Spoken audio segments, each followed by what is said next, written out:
எவனையாச்சும் அடிச்சு ஊர் சண்டை இழுத்துட்டு வர எவ்வளவு சொன்னாலும் இப்படிதான் இருக்க. உனக்கு எவன்டா பொண்ணு கொடுப்பான்? 2026 ஆச்சும் இவனுக்கு நல்ல புத்தி கொடு கடவுளே.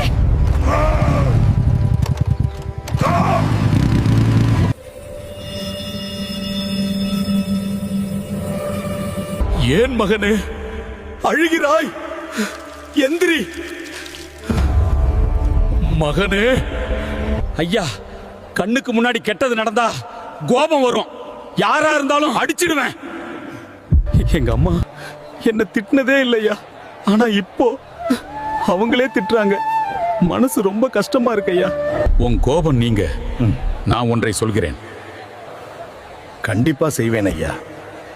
உனக்கு கோபம் வந்தால் அங்கிருந்து விலகி சுத்தியல் எடுத்துக்கொண்டு சுவரில் ஒவ்வொன்றாக ஆணிகளை அடி.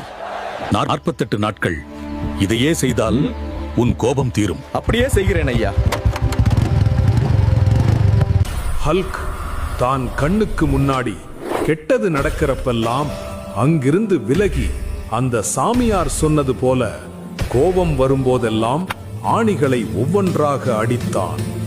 ஹல்க் 48 நாட்கள் கழித்து தன்னோட கோபம் நீங்கி சாமியாரை பார்க்க செல்கிறான். ஐயா, எனக்கு இப்போ கோபம் வருவதில்லை. நன்றி ஐயா.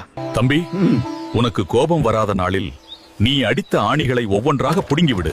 அப்படியே செய்கிறேன் ஐயா. ஹல்க் அந்த சாமியார் சொன்னபடியே கோபம் வராத நாளில் அந்த சுவற்றில் அடித்த ஆணிகளை ஒவ்வொன்றாக பிடுங்கினான். ஐயா, எல்லா ஆணிகளையும் புடுங்கிட்டேன். அந்த ஓட்டைகளை என்ன செய்வது? நீ காயப்படுத்திய மனதுதான் அந்த ஓட்டைகள். அதை நீ ஒன்றும் செய்ய முடியாது. நான் எவ்வளவு பெரிய பிழை செய்திருக்கிறேன். இனிமேல் யாருடனும் சண்டை போட மாட்டேன். கோபத்தை அடக்கியவன் தான் வலிமைசாலி. அமைதி அவனை எப்போதும் உயர்த்தும்.